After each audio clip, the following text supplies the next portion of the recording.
বাংলাদেশের রাজনৈতিক ইতিহাসে নির্বাচনী প্রতীক কেবল একটি অঙ্কিত চিহ্ন নয়, বরং এটি দলের আদর্শ, জনভিত্তি এবং ঐতিহ্যের বাহক। বর্তমানে ধানের শীষ বললেই চোখের সামনে বাংলাদেশ জাতীয়তাবাদী দল বিএনপির নাম ভেসে ওঠে।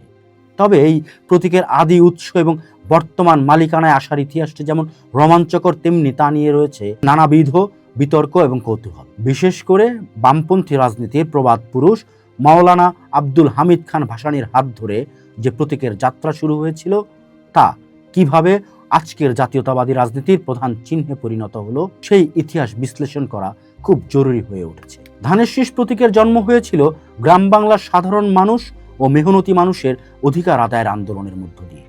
1957 সালে মাওলানা আব্দুল হামিদ খান ভাসানী যখন আওয়ামী মুসলিম লীগ ত্যাগ করে ন্যাশনাল আওয়ামী পার্টি বা ন্যাপ গঠন করেন, তখন তিনি এমন একটি প্রতীক খুঁজছিলেন যা বাংলার মাটির সাথে ওতপ্রোতভাবে জড়িত। বাংলাদেশের অর্থনীতির প্রাণ হচ্ছে কৃষি, আর কৃষকের সবচেয়ে আপন হলো ধানের শীষ। সাধারণ মানুষের কাছে সহজবোধ্য ও জনবান্ধব হওয়ার কারণে ভাসানী এই প্রতীকটি বেছে নিয়েছিলেন। এটি ছিল মূলত কৃষকের অর্থনৈতিক মুক্তি এবং সাম্রাজ্যবাদ বিরোধী সংগ্রামের এক বলিষ্ঠ প্রতীক।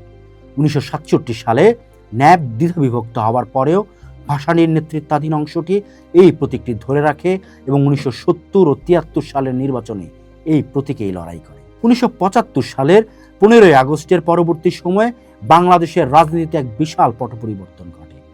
1976 সালের 17 নভেম্বর মজলুম জননেতা মাওলানা ভাসানী ইন্তেকাল করেন। তার মৃত্যুতে ন্যাপের নেতৃত্বে এক ধরনের শূন্যতা তৈরি হয়।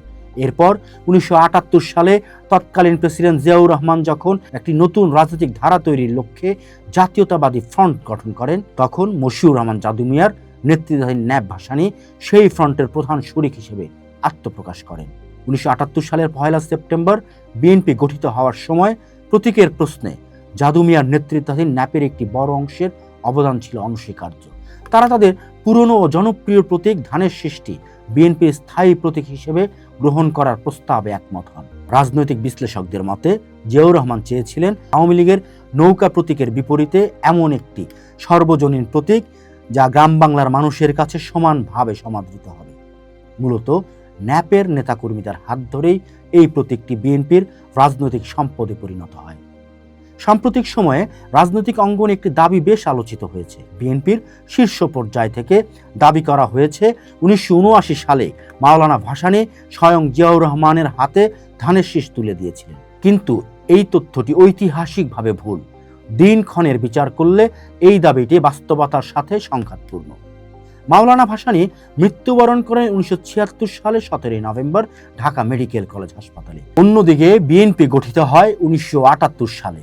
দলটি প্রথমবারের মতো ধানের শীষ প্রতীক নিয়ে নির্বাচনে অংশ নেয় 1979 সালের দ্বিতীয় জাতীয় সংসদ নির্বাচনে, অর্থাৎ বিএনপির আনুষ্ঠানিক আত্মপ্রকাশ এবং নির্বাচনে অংশ নেয়ার অন্তত 2 বছর আগেই ভাসানী পরলোক গমন করেছেন।